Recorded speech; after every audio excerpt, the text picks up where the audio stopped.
Legjenda vlonjante e futbollit Sokol Kushta ka reaguar përmes një shkrimi në rrjetet sociale për sa i përket barazimeve të Shqipërisë me Serbinë dhe Letoninë. Ai sulmon trajnerin kombëtar Silvinho duke i quajtur arrogant dhe se duhet reflektim.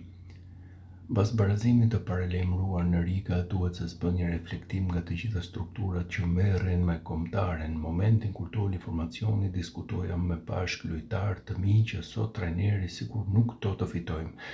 Dhe argumenti është i thjeshtë. Filloj me formacionin më të keq të pjesës së parë me Serbinë, minus Hysën që ishte lojtari më i mirë i Joni.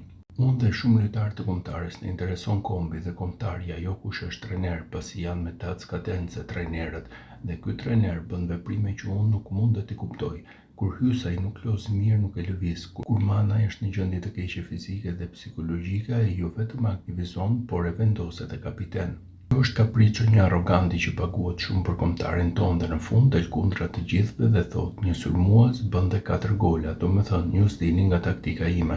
Kur te tifozi më normal e kuptonte që ekipi kundërshtar ishte i parkuar i gjithë në mbrojtje dhe duhet të losni me brojën Dakun Muçë në sulm. Me Hysajn djathtas, Mitajn Majtas dhe të dy lozin mirë në krah, shehun Aslanin në qendër dhe 3 mbrojtësit që kemi, shumë e thjeshtë dhe do ishte shumë më efektive. Dhe Uzunin, Hoxhën me Bajramin dhe Ramadanin i kishte forca të gatshme për lojë, por jo ndrrime në minutën e 80 pa sens logjik.